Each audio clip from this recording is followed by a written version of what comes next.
Pemerintah Arab Saudi memperketat pemeriksaan untuk mencegah masuknya jemaah tanpa visa haji. Puluhan warga negara Indonesia pun terjaring razia dan ditahan aparat kepolisian Kerajaan Arab Saudi. Lalu mengapa masih ada jemaah yang nekat ke Tanah Suci tanpa visa haji? Kita diskusi.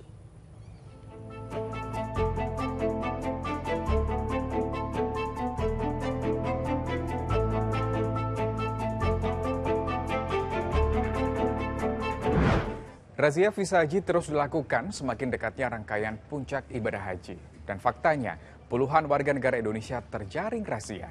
Sanksinya mulai dari dideportasi dan tidak boleh masuk ke Arab Saudi selama 10 tahun. Lalu kenapa razia visa haji kini intens dilakukan dan apa hukumnya melaksanakan ibadah haji tidak mengikuti aturan yang ada? Selengkapnya, kita diskusi.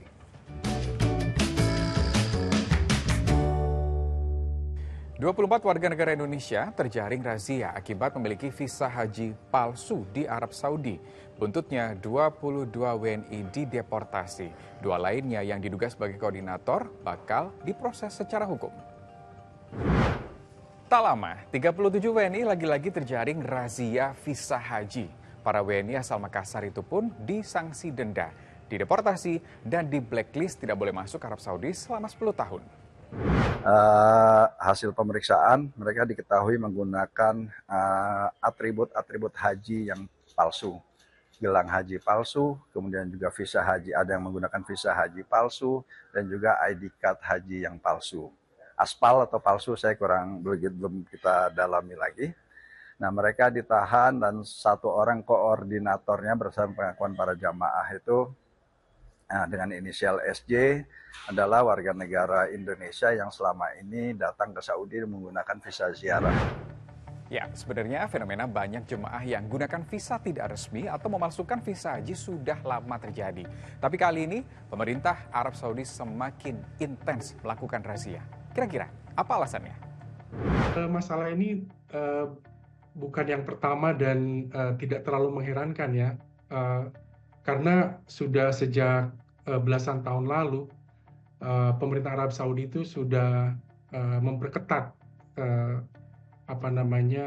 arus masuk dan keluar, khususnya dalam konteks jamaah haji ini, dari luar Saudi ke dalam Saudi dan nanti keluarnya kembali.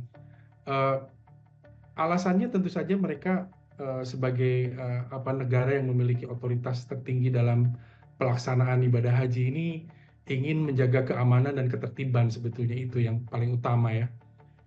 Dan kedua, ingin memastikan kenyamanan dan kelancaran ibadah haji itu sendiri, karena dua hal itulah yang menjadi amanah yang mereka pegang selama ini sebagai negara yang menjadi host penyelenggaraan ibadah haji. Nah, berdasarkan Undang-Undang Nomor 8 Tahun 2019 tentang penyelenggaraan ibadah haji dan umroh, ini terdapat dua jenis visa haji yang legal, visa haji Kota Indonesia dan visa haji Mujamalah. Tapi seperti apa hukumnya jika beribadah haji tanpa visa haji resmi? Ya, artinya kan hukum itu berlaku di saat zamannya.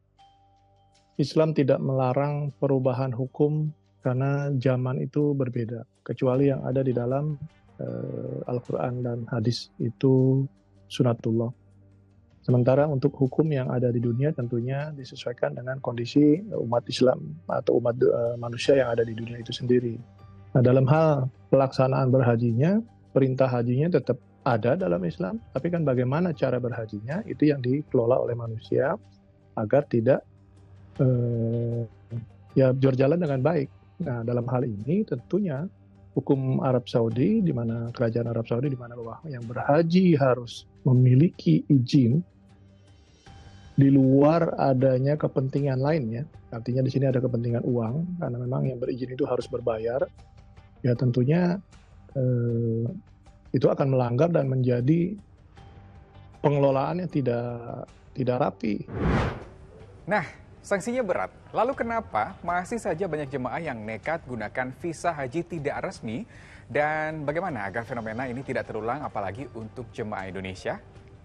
Pergi haji ini memang tidak mudah ya.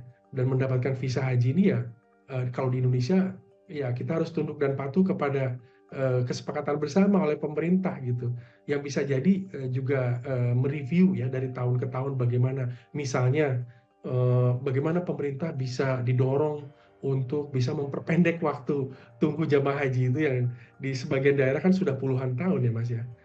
Nah menurut saya perlu nih ada fatwa yang lebih tegas. Kenapa? Karena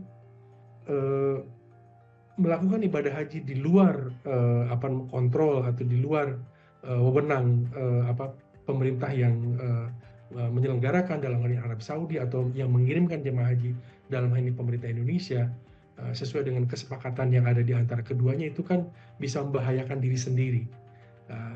Tidak ada lembaga atau pihak yang berwenang bisa mengatur, membantu kalau terjadi sesuatu gitu, dan yang lain-lain juga bisa mendatangkan kemadaratan yang lain.